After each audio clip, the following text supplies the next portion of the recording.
Yes ma'am.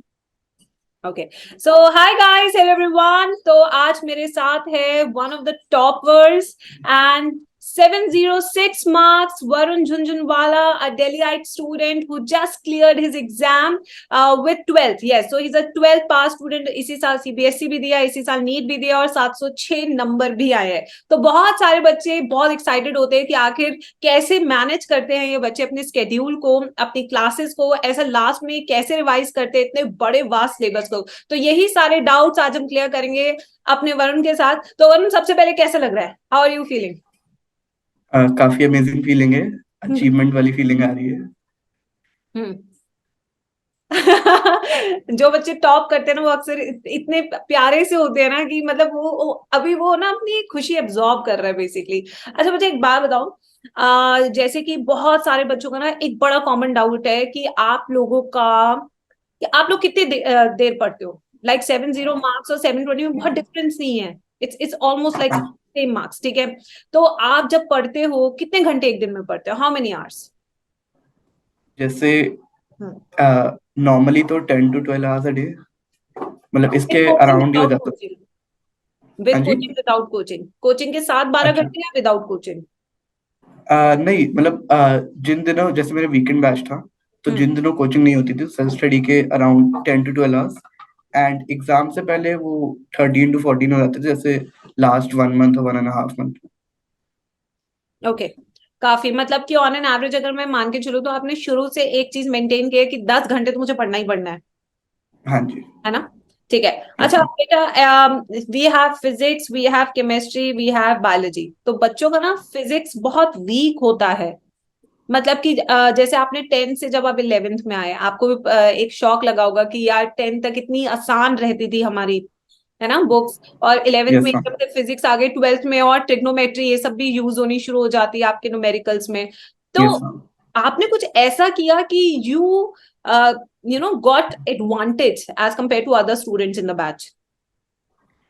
हाँ मतलब 10th से 11th आने में काफी ड्रास्टिक चेंजेस आते हैं हम्म। करिकुलम में। हम्म। बट लाइक टीचर्स का काफी सपोर्ट रहा है, काफी क्वालिफाइड टीचर्स में मिले थे हम्म। जिन्होंने काफी अच्छे से कॉन्सेप्ट क्लियर करे, डाउट सारे क्लियर करे।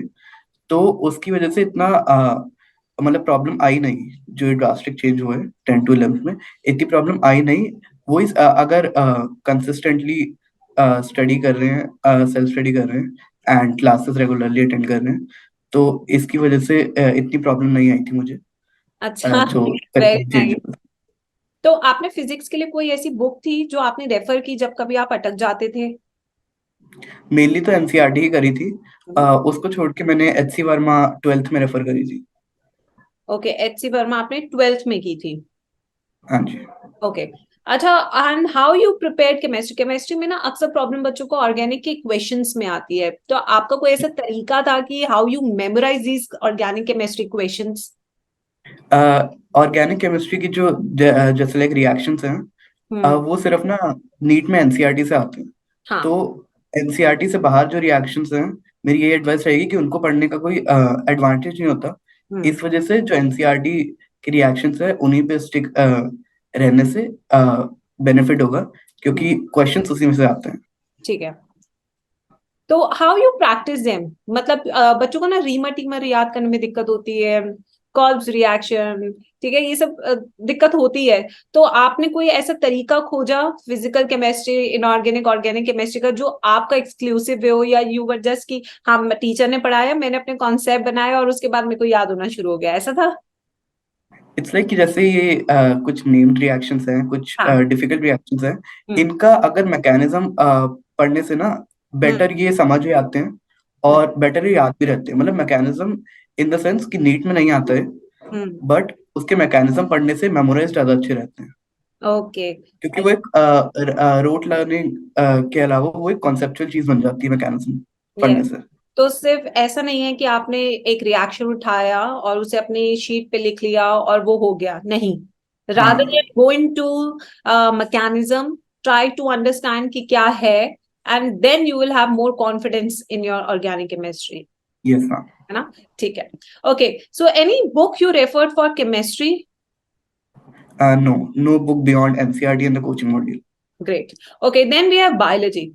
Acha, biology mein there are few chapters which are, very struggling chapters, like animal yes kingdom, ma'am. like plant kingdom. And to be very frank, her coaching वाले animal kingdom, plant kingdom में अपना पूरा PhD करा देते हैं, especially animal kingdom में, कि मतलब यस इतने मैम। example, इतनी classification. तो कैसे? How did you cope up with these chapters like morpho, anatomy, animal kingdom, plant kingdom?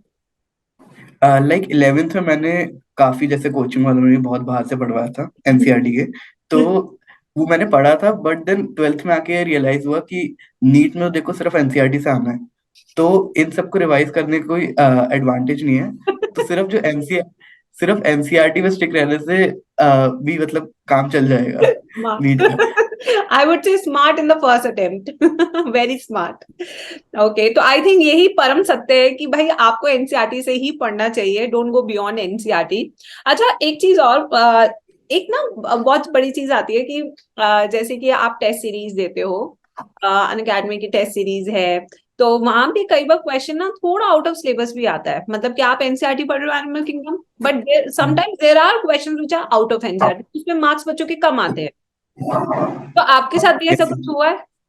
हाँ, ऐसा हुआ था। जैसे लास्ट के जो टेस्ट हो रहे थे उसमें काफी बाहर से क्वेश्चंस आते थे जिसकी वजह से मार्क्स कम आते थे।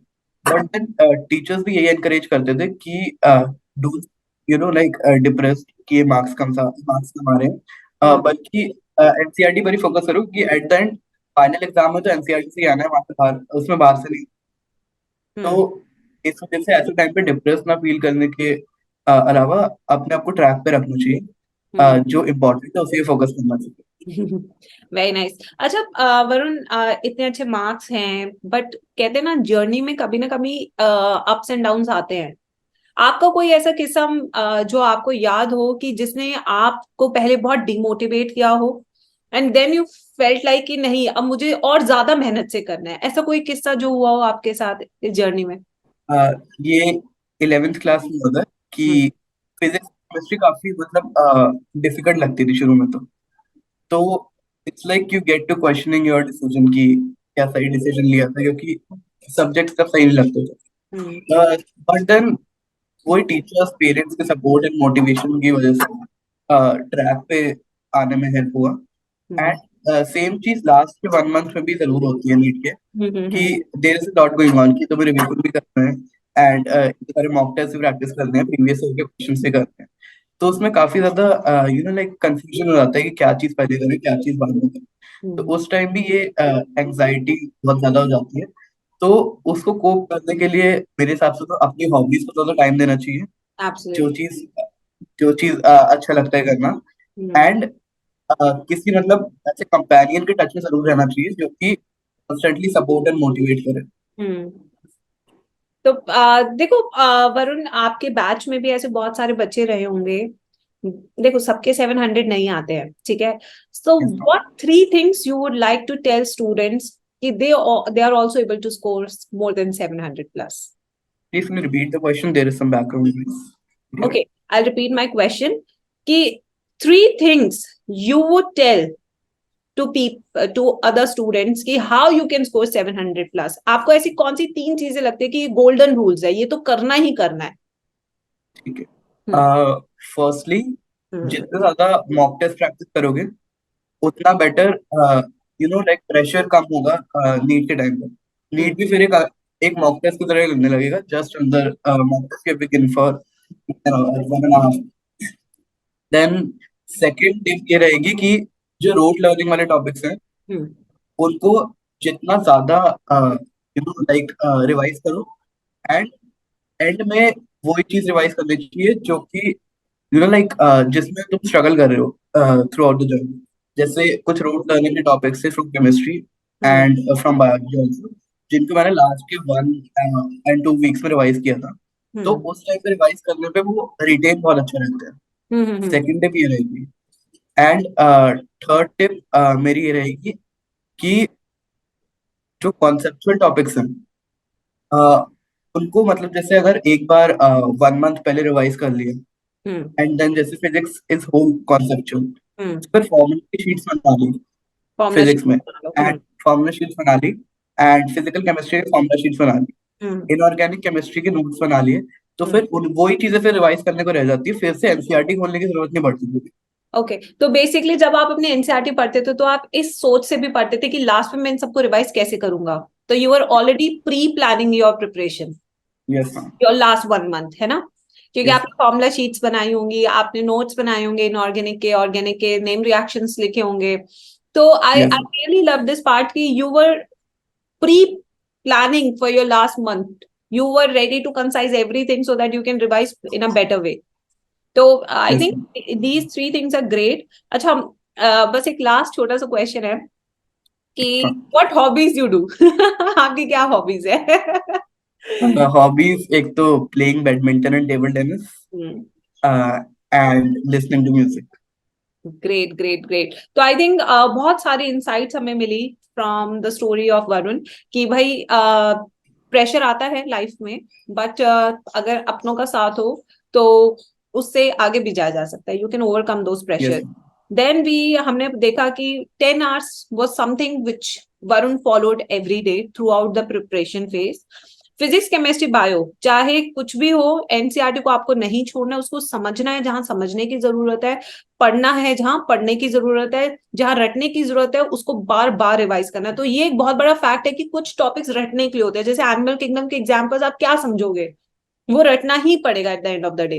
तो इसलिए कुछ टॉपिक ऐसे जो रटने वाले उन्हें रटेंगे, बट जो टॉपिक हमारे ऐसे जो कॉन्सेप्चुअल है उनकी फॉर्मूला शीट्स बनाइए और अपनी तैयारी ऐसे कीजिए कि how you can prepare your self for the last month of during NEET examination. So that was a great insight coming from the Varun, and thank you so much and congratulations.